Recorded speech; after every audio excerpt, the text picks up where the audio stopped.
So, chapter 5, you learned all about respiration, photosynthesis, right? All about what a cell does to live and survive. Okay. Chapter 6, how do we study this and what kind of microbial growth are we dealing with? Okay, so major things that bacteria need, they need major elements, they need trace elements, they need growth factors. They're very worried about temperature, pH, oxygen, osmotic pressure. All of these are important for the bacteria's survival. So, required elements. You have your major elements. Carbon, your oxygen, your hydrogen, your nitrogen, your sulfur, your phosphorus. Was it 6 most common elements. These are important for making everything. You got to make your proteins, your carbohydrates, your lipids, your nucleic acids. So what is a nucleic acid? We have 2 types. We have 2 basic types of nucleic acids. DNA and RNA. Okay? So, then you have some trace elements, so the very small amounts of these are required. So we get your cobalt, your zinc, your copper, your magnesium. And for humans, we need the iron to regulate our blood, the oxygen in our blood.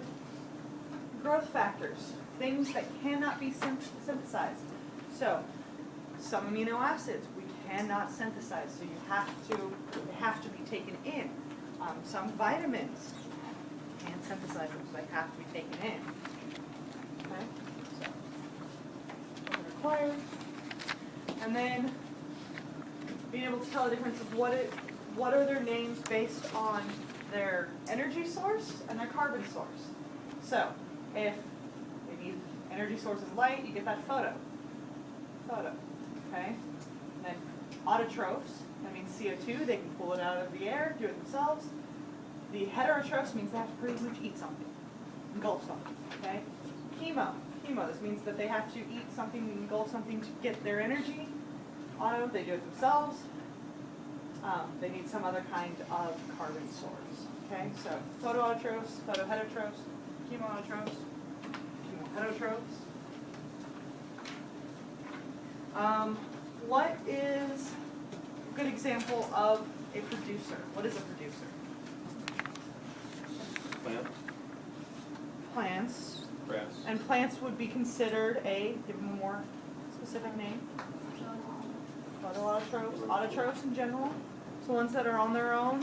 Those are usually the producers in the ecosystem. And then you would have your consumers and your decomposers.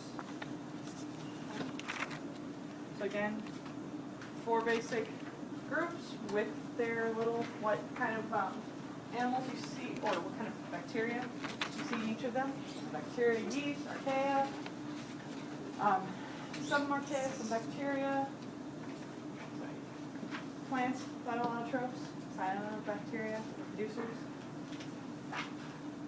Okay, temperature.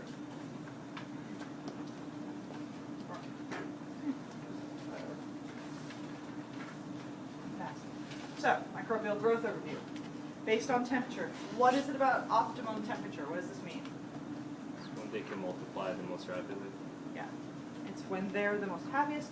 It's when their metabolic rates, because as you move, if you cool them down, you're going to slow down the metabolic rates. So everything's going to go slow. If you speed them up, you're going to speed up the metabolic rates, but it also means that there's more chances for problems and errors. Because if you're trying to replicate your DNA and you're trying to move faster, that means you might not catch mistakes as easily. Or you might be trying so hard to, survive that things get caught up. And so that's why you have this maximum before things just start melting. Yeah. If they become too hot, could they also become denatured as they're working? Proteins can become denatured, which will make them stop working. Membranes become more fluid. They don't necessarily hold the shape they should. If they're too cold, they become too rigid, and so then you start having those issues. And so you have to find that sweet spot where they're the happiest. Okay? So we have 4 basic types we talked about. The optimum temperature below 15 degrees Celsius. So what's freezing? 0. 0 degrees 0. Celsius. Okay, and what's room temperature? 22. 23 degrees Celsius. Yeah, so anywhere between like 23, 25 is usually, it's a nice comfortable room time. Oh And yeah. then, what's boiling? 0 100. degrees Celsius. What temperature are we at? 37. What, 37? 37. Okay, so just to kind of put things in, you know, basically, what likes it colder than we are normally comfortable at? What likes it at about our temperature or a little cooler, you know, room temp? What likes it hot? And what likes it really, really hot? Okay? Does all make sense? Meso, middle, thermo, heat, temperature, hyper, really hot.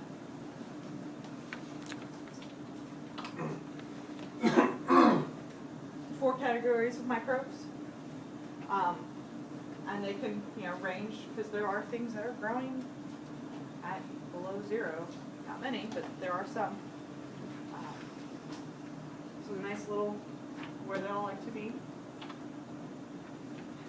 The bacteria growing on the glaciers. You know it's freezing, it's kind of ice.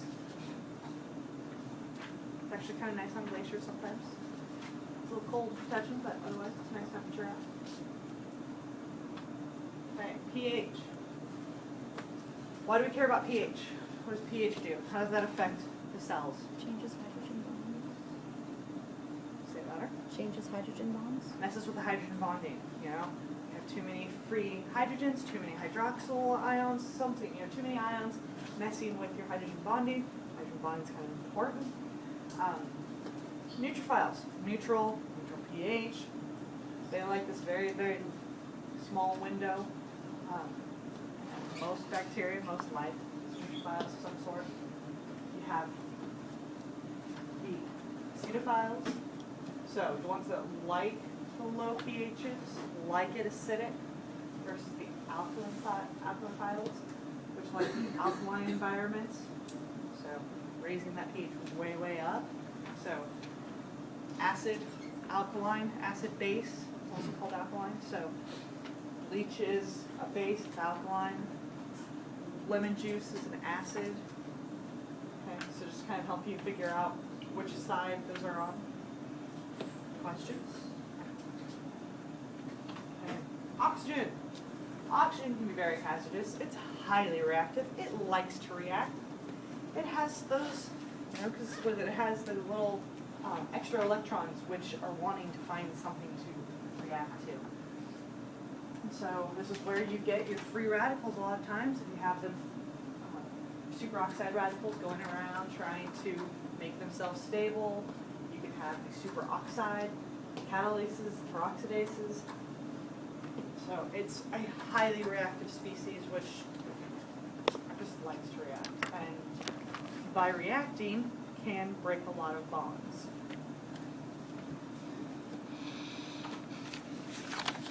So, oxygen, we all know oxygen is important, but yet it also, the levels of it are important because different microbes have different levels that they want.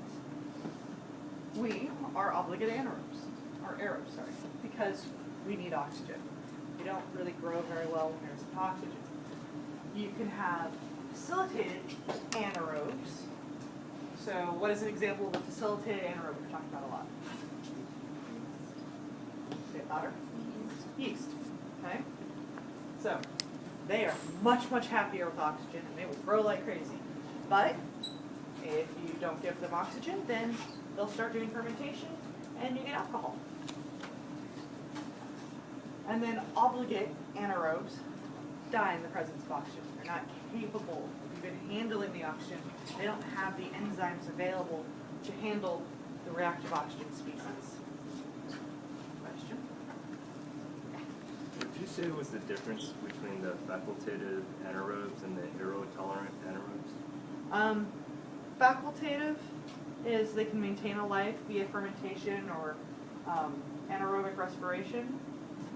Aerotolerant is they prefer to be anaerobic conditions, but they can tolerate oxygen. So they can both go either way, but facultative prefers oxygen, can live without oxygen, whereas the aerotolerant prefers without, but can live with. Does that make more sense? Yeah. And what about the micro aerophiles? Little oxygen. Those require very, very little oxygen.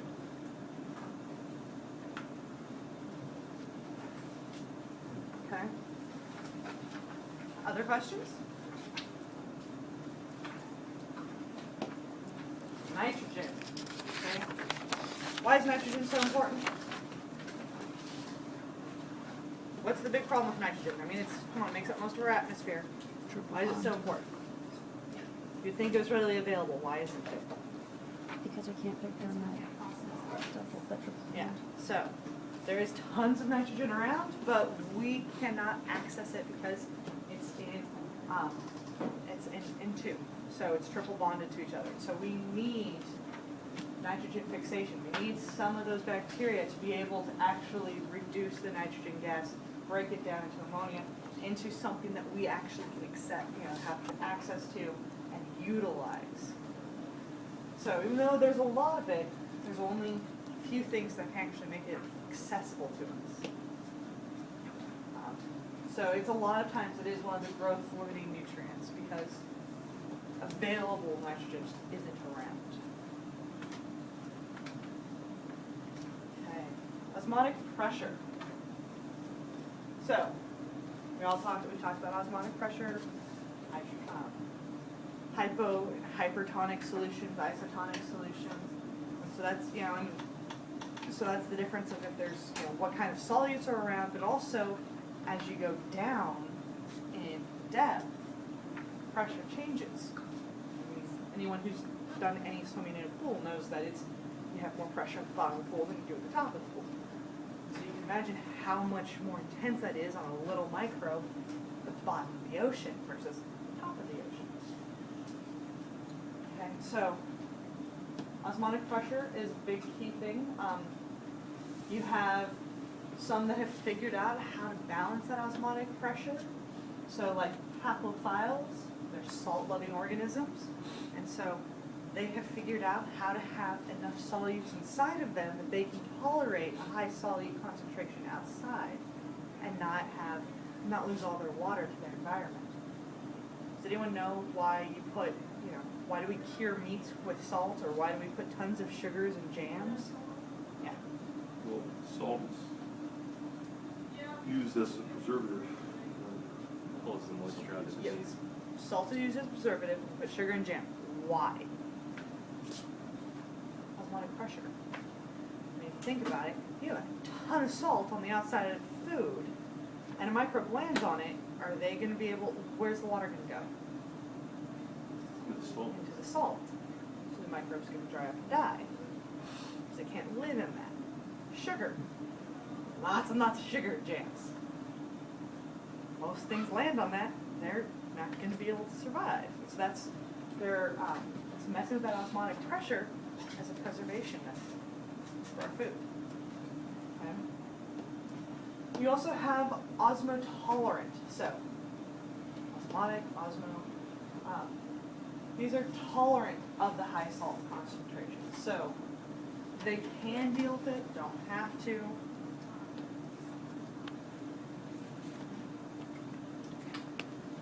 Quorum sensing, so biofilms. So the idea that bacteria kind of sense what's going on around me, and they can change the changes in their microbe density. So they can use chemical signals and receptors to kind of carry out this sensing. What's going on? What do I need to do? And so if you have the high concentrations of bacteria, you have a high level of these signals. And the high signal level says, let's create a biofilm. There's enough of us that this is worth our energy. We're going to create a biofilm. Just remember, in a biofilm, that's an extracellular matrix. They put things out there. There's stuff outside of the cell. And so it takes energy to create a biofilm. You want to make sure that there's enough of a population to lighten the load and make it work in time. Okay? So, examples, plaque. And then growing colonies. So, when you guys did your streaking, you had your mixed cultures that you then struck onto a plate, and you were able to see then you would get single colonies. So single colonies came from one cell. So if you got a single colony, you got it in one cell. If you get them touching, then you had multiple cells that are close together, you created a colony. Because the idea is that one cell will double, those two cells will double, and double, and eventually you'll get a standalone colony. And everybody in that colony is identical because they all came from one cell. Questions? You all saw nice, pretty single colonies when you got to that last Thursday? Okay. Streaking. You get your single colonies. You know, in that colony, you're going to have brand new cells. You're going to have dying cells. You're going to have, because cells will only replicate a certain number of times before they decide that they're too old and they won't replicate anymore because there's too many chances for problems. So within any colony, you're going to have newly divided cells, cells that are still actively dividing, and you're going to have cells that are dead. Just kind of what happens. Okay.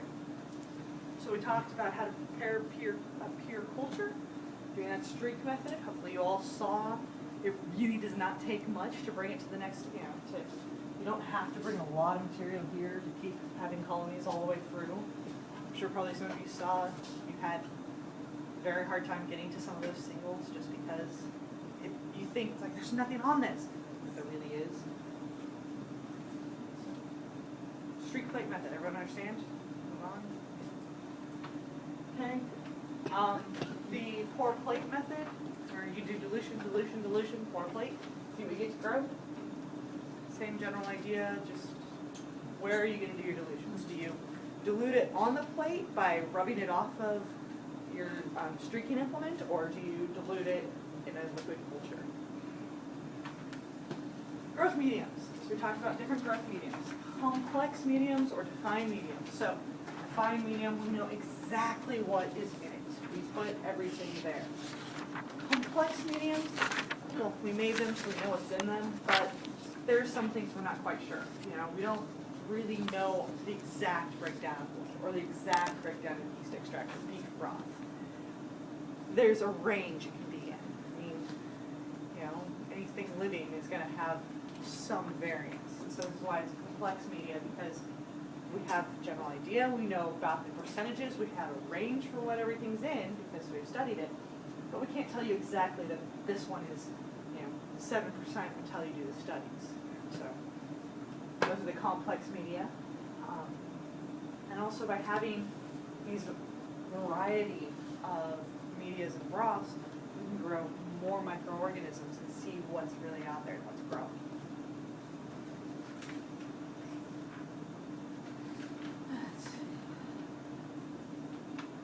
Okay. Selective media. So you encourage the growth of some organisms, but suppress the growth of others. What was an example of this?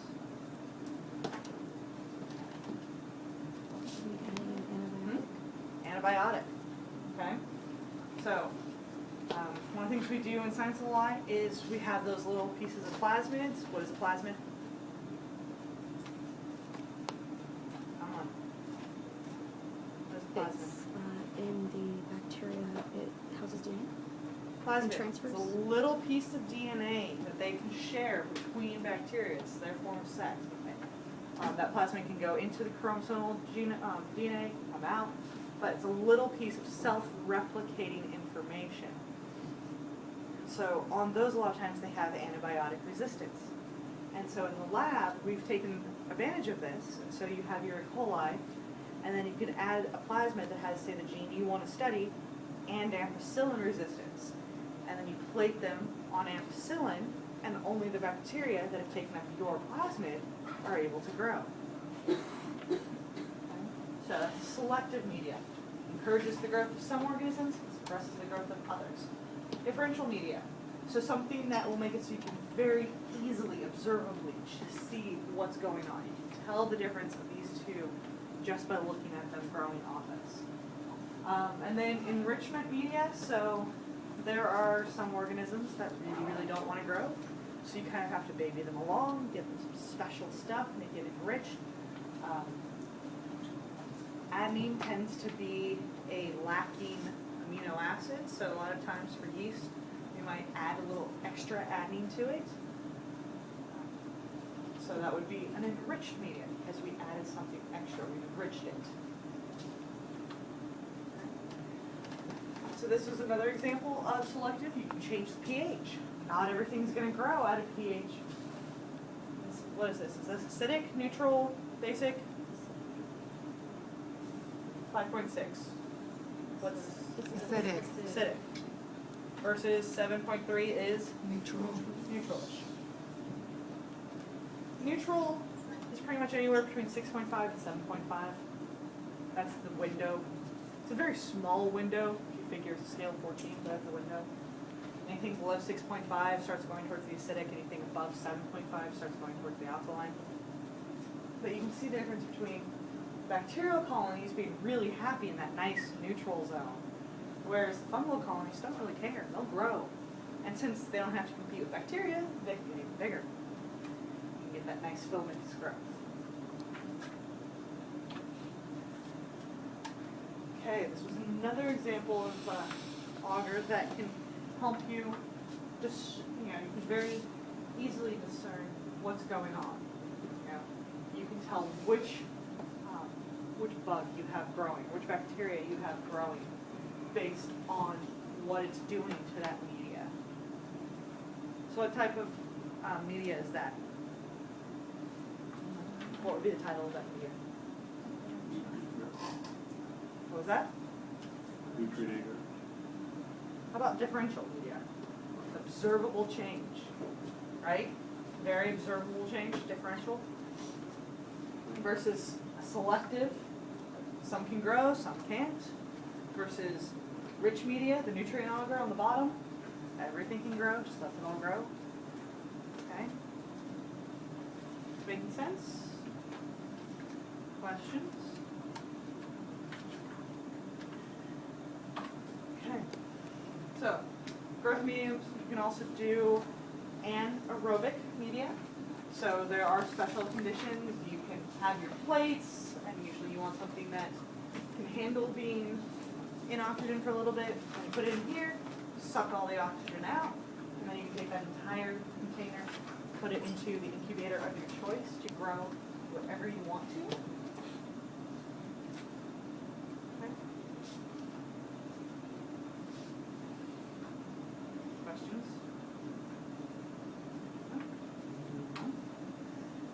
Growth. There are 4 basic phases to growth. You have lag, log, stationary, and death. Okay. And this is all changes based on generation time.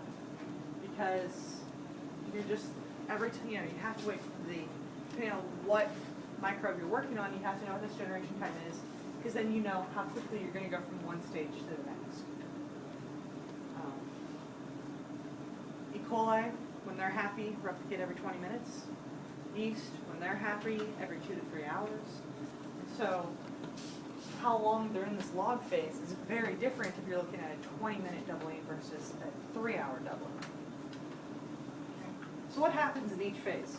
Lag phase. Why do we have a lag phase? You're acclimating.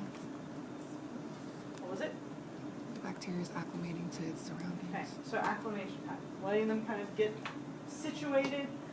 There's no significant increase in numbers. They're metabolically active, but not really, not really dividing. Log phase. Log phase is when you want to do most of your experiments, when you want to do most things, because you're at the rapid growth. These cells are happy, they're multiplying, they are going crazy. So this is when you'll have the happiest culture possible, is when you're in log phase.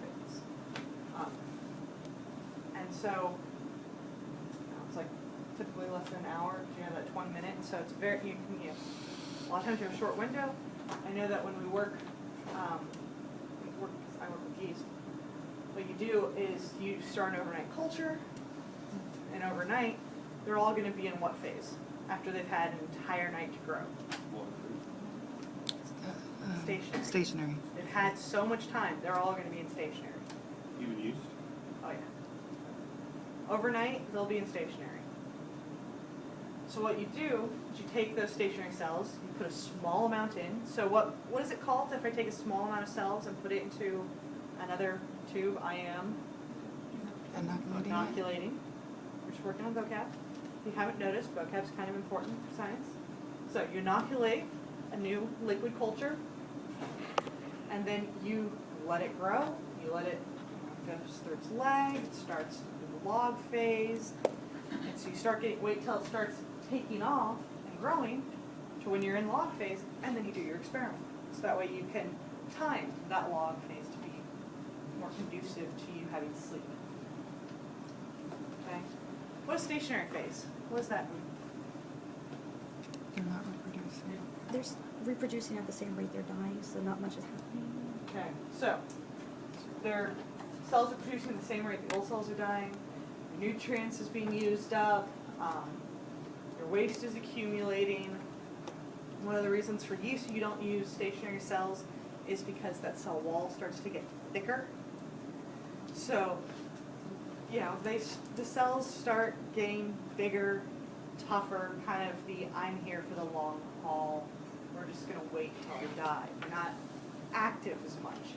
And so it's not something you really want to be doing your scientific studies on. Okay? And then you have your death phase when nutrients gone, waste is all accumulated, and they have nothing left to do but just kind of die. Okay? So we understand the 4 phases? Okay, so how do we measure these? You can either count them on plates, so do serial dilutions, so 1 to the 10th, 1 to the 10th, 1 to the 10th, 1 to the 10th, until you get a nice actual number that you can count. So spread them out on the agar, let them grow, count how many colonies you have, and then you can do the math backwards to figure out how many colonies you had per mil. Filtration, concentrate those bacteria on a filter, apply the filter to agar, see what grows. Turbidity. So measure how cloudy is your liquid. Use a spectrophotometer. This gives you a good estimate of the light transmitted through a culture. Or direct microscope count. So actually counting how many cells you see on a microscope slide. Okay? Plate count method, that's what I said. Serial dilutions, wait till you have a good number, count the colonies, you can multiply back. Because you know what your dilution factor is. So a lot of times, if you know it's 10 to the negative 3, this is 65 plus 3 zeros. This is 10 to the negative 3. So you know what your dilution factor is, so it's very easy to do your math backwards. Make sense? Filtration. Pour all your media through there, it gets filtered. You incubate, you get to have your colonies you can look at. Spectrophotometer, so turbidity. You always have a blank versus your sample. How much light can pass through? The amount of light that can pass through gives you an idea of how many cells are in that culture. Okay? But this doesn't tell you how many are dead, how many are alive. It just says how much stuff is in that culture. You want to know an accurate number of how many are exactly alive, what's going on, and sometimes you need that more precise number. You do a cell counter, hemocitometer. So you actually count how many cells are on your slide. You use a nice little grid. It makes it easier to keep track of them. But as you can imagine, it's rather tedious. Okay. Now we've talked about culturing, how to grow them. How do you store them? What are the basic ways of storing them? Refrigeration. Deep Refrigeration freezing. is the basic one. Deep freezing. You can deep freeze it, and what is the third Freeze one? dry. Freeze dry. Okay. So refrigeration, short periods of time, 4 degrees Celsius. Deep freeze, that's for more of a long-term storage. You store for years. If you're doing deep freeze in lab, we do -80. Lyophilization, so you can store it for decades because you can freeze dry it. Remove all the water. Intense vacuum. So freeze drying definitely can store the longest. Well, Like ideally, yeah. Come on, think about it. If we're talking about the cell, you know, in a way you can imagine, that's kind of what happened to all of those spores and stuff that are hidden in all those tombs or in Antarctica or whatever, you know, and they're frozen. And so if they didn't go through a deep freeze or whatever so that the water bursts the cells open, if they somehow are protected, they don't have that water to burst the cells and they can rehydrate them. Those are the ones that have been coming back. So. Okay, ready? New chapter.